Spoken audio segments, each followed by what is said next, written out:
Big boss Malayalam season 6ന്റെ 4ാമത്തെ ക്യാപ്റ്റനെ അങ്ങനെ തിരഞ്ഞെടുത്തിരിക്കുകയാണ് കേട്ടോ. ഞാൻ നേരത്തെ വീഡിയോയിൽ പറഞ്ഞിരുന്ന പോലെ 3 പേരാണ് ക്യാപ്റ്റൻസി സ്ഥാനത്തേക്ക് മത്സരിക്കാൻ വേണ്ടിയിട്ടുണ്ടായിരുന്നത്. ശ്രീതു, ജാൻമണി, അതേപോലെ നോറ. ഇവർക്ക് കൊടുത്ത ഗെയിം എന്ന് പറഞ്ഞാൽ ഒരു ജോഡി സ്കിപ്പർ, കുറച്ച് നീളത്തിലുള്ള സ്കിപ്പറിന്റെ രൂപത്തിലുള്ള ഒരു സംഭവം. അതിനകത്ത് ഇവർ 3 പേരുടെയും കാലുകൾ ബന്ധിക്കും. എന്നിട്ട് ഇവരിങ്ങനെ മൂവ് ചെയ്തുകൊണ്ടിരിക്കണം.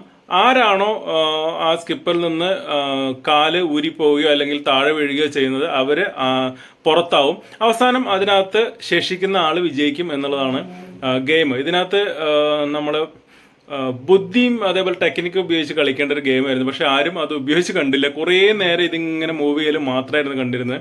അവസാനം ചക്ക വീണ് മുയൽ ചത്തു എന്ന് പറഞ്ഞ പോലെ നമ്മുടെ ജാൻമണിയാണ് 4ാമത്തെ ആഴ്ചയിലെ ക്യാപ്റ്റനായിട്ട് തിരഞ്ഞെടുക്കപ്പെട്ടിട്ടുള്ളത്. ആദ്യം ഔട്ടായത് ശ്രീതുവാണ്. പിന്നീട് നോറയും ജാൻമണിയും തമ്മിൽ കുറേ സമയം ഇങ്ങനെ മൂവ് ചെയ്തുകൊണ്ടേയിരുന്നു. നിർഭാഗ്യവശാൽ, അതായത് നോറയുടെ നിർഭാഗ്യവശാൽ നോറ ഔട്ടായി പോകുന്നു. അതേപോലെ ജാൻമണിയുടെ ഭാഗ്യം കൊണ്ട് ഇത്തവണത്തെ ക്യാപ്റ്റനായി വരുന്നു. എന്തായാലും പുതിയ ക്യാപ്റ്റന് അഭിനന്ദനങ്ങൾ.